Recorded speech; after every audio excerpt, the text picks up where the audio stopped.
Actually ನನ್ನ ಹೆಸರು ರೇಣುಕಾ. ನಾನು ಸ್ಥಿರಾ ಸಂಸ್ಥೆಯ ಕಾರ್ಯದರ್ಶಿ. ಈ ಸ್ಥಿರಾ ಸಂಸ್ಥೆಯು 2009ರಲ್ಲಿ ನೋಂದಣಿಯಾಗಿದ್ದು, ಅಲ್ಲಿಂದ ಇಲ್ಲಿಯವರೆಗೆ ನಾವು ಈ ಸಮಗ್ರ ಗ್ರಾಮೀಣ ಮತ್ತು ಪೂವರ್ ಆ್ಯಂಡ್ ವಲ್ನರಬಲ್ ಅಂತ ಏನು ಹೇಳ್ತೀವಿ ಅಂದರೆ ಬಡ ಮತ್ತು ನಿರ್ಗತಿಕ ಸಮುದಾಯಕ್ಕೆ ಬೇಕಾಗಿರ್ತಕ್ಕಂಥ ಒಂದು ಸಮಗ್ರ ಅಭಿವೃದ್ಧಿ ಕಾರ್ಯಕ್ರಮಗಳಲ್ಲಿ ಭಾಗವಹಿಸ್ತಾ ಬಂದಿದ್ದೀವಿ, ಅನುಷ್ಠಾನ ಮಾಡ್ತಾ ಬಂದಿದ್ದೀವಿ. ಈ ಒಂದು ಕಾರ್ಯಕ್ರಮವನ್ನು ನಾವು ಮಾಡ್ತಕ್ಕಂಥ ಕಾರ್ಯಕ್ರಮಗಳನ್ನು ಗಮನಿಸಿ air water India private limited company, Calcutta based ಒಂದು ಕಂಪನಿ ಅವರು ನಮಗೆ CSR ಫಂಡ್ ಅಡಿಯಲ್ಲಿ ನಮಗೆ 3 ವರ್ಷದಿಂದ ಅವರು ನಮಗೆ ಫಂಡ್ ಮಾಡ್ತಾ ಇದ್ದಾರೆ. ಮೊದಲನೇ ಕಾರ್ಯಕ್ರಮ ಅವರು ಫಂಡ್ ಮಾಡಿದ್ದು ಅಂತಂದರೆ ಶುದ್ಧ ಕುಡಿಯುವ ನೀರು ಮತ್ತು ಸ್ಯಾನಿಟೇಷನ್, ಸ್ವಚ್ಛತೆ ಅಂದರೆ ಟಾಯ್ಲೆಟ್ಸು, ಹ್ಯಾಂಡ್ ವಾಷಿಂಗ್, ಆಮೇಲೆ ಈ ಥರದ್ದೆಲ್ಲ ಒಂದು ಕಾರ್ಯಕ್ರಮವನ್ನು ಮೊದಲನೇ ಫಂಡ್ ಮಾಡಿದ್ದಾರೆ. ಎರಡನೇದೇನು ಅಂತಂದರೆ ಅವರು ಈ ವಿಠಲಾಪುರದಲ್ಲಿ ಮಧ್ಯಾಹ್ನದ ಊಟಕ್ಕೆ ಸುಮಾರು 300 ಮಕ್ಕಳಿಗೆ ಮಧ್ಯಾಹ್ನದ ಊಟಕ್ಕೆ ಅವರು ಫಂಡ್ ಮಾಡಿದ್ದಾರೆ.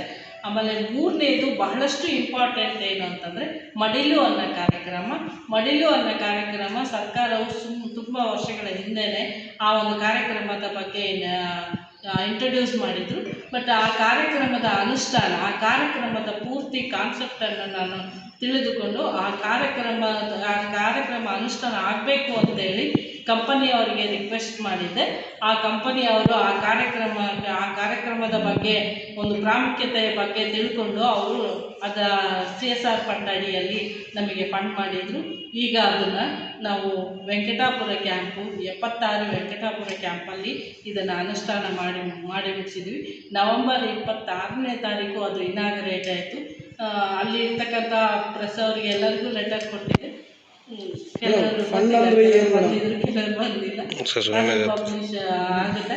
ಆಮೇಲೆ ನಾನು ಹೇಳೋದೇನು ಅಂತಂದರೆ ಆ ಕಂಪನಿಯವರಿಗೆ ತುಂಬ ಧನ್ಯವಾದಗಳನ್ನು ಹೇಳ್ತಾ ಇದ್ದೀನಿ.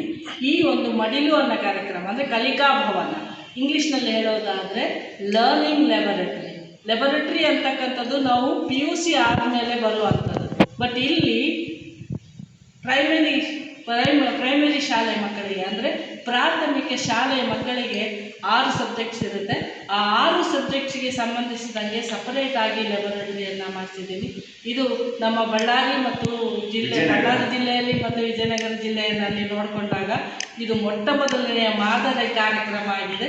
ಇಂಥ ಒಂದು ಅತ್ಯುನ್ನತವಾದ ಒಂದು ಕಾರ್ಯಕ್ರಮಕ್ಕೆ ಫಂಡ್ ಮಾಡಿರ್ತಕ್ಕಂಥ air water India private limited ಅವರಿಗೆ ತಮ್ಮೆಲ್ಲರ ಪರವಾಗಿ, ನಮ್ಮ ಜಿಲ್ಲೆಯ ಪರವಾಗಿ, ನಮ್ಮ ಜಿಲ್ಲಾ ಪ್ರಜೆಗಳ ಪರವಾಗಿ ಅವರಿಗೆ ಧನ್ಯವಾದಗಳನ್ನು ಹೇಳ್ತಾ ಇದ್ದೀನಿ.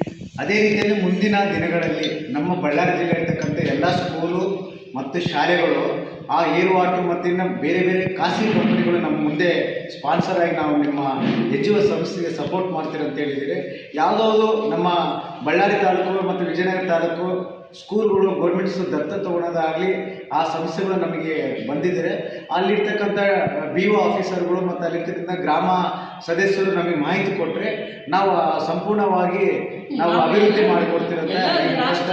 ರಾಷ್ಟ್ರೀಯ ಕಾರ್ಯಕ್ರಮಗಳಲ್ಲಿ ನೋಡ್ತಾ ಇರ್ತೀವಿ, ಎಲ್ಲರೂ ಏನು ಹೇಳ್ತಾರೆ, ಇಂದಿನ ಮಕ್ಕಳು ಮುಂದಿನ ಪ್ರಜೆಗಳು ಅಂತ. ಬಟ್ ಮುಂದಿನ ಭವ್ಯ ಪ್ರಜೆಗಳಾಗಿ ಬೆಳಿಬೇಕು ಅನ್ನೋದಾದರೆ ಅವರಿಗೆ ಬೇಕಾಗಿರ್ತಕ್ಕಂಥ ಅವಶ್ಯ ಒಂದು ಸವಲತ್ತುಗಳು ಏನಿದೆ ಅದನ್ನು ನಾವು ಒದಗಿಸಿಕೊಡಬೇಕಾಗ್ತದೆ. ಆ ಮಕ್ಕಳಿಗೆ ಬೇಕಾಗಿರ್ತಕ್ಕಂಥದ್ದು ಪ್ರಪ್ರಥಮವಾಗಿ ಕಲಿಕೆಯ ಒಂದು ಸವಲತ್ತು, ಕಲಿಕೆಯ ಒಂದು ಬುನಾದಿ ಅಂತ ನಾವೇನು ಹೇಳ್ತೀವಿ. ಬುನಾದಿಯಲ್ಲಿ ಬೇಕಾಗಿರ್ತಕ್ಕಂಥ ಸವಲತ್ತು, ಆ ಸವಲತ್ತನ್ನು ಒದಗಿಸಿಕೊಟ್ಟಿರ್ತಕ್ಕಂಥ ಏರ್ ವಾಟರ್ ಇಂಡಿಯಾ ಕಂಪನಿಯವರಿಗೆ ಮತ್ತೊಮ್ಮೆ ಮಗದೊಮ್ಮೆ ಹಾರ್ಟ್ಫುಲ್ಲಾಗಿ ನಾನು ಅವರಿಗೆ ಥ್ಯಾಂಕ್ಸ್ ಹೇಳ್ತಾ ಇದ್ದೀನಿ.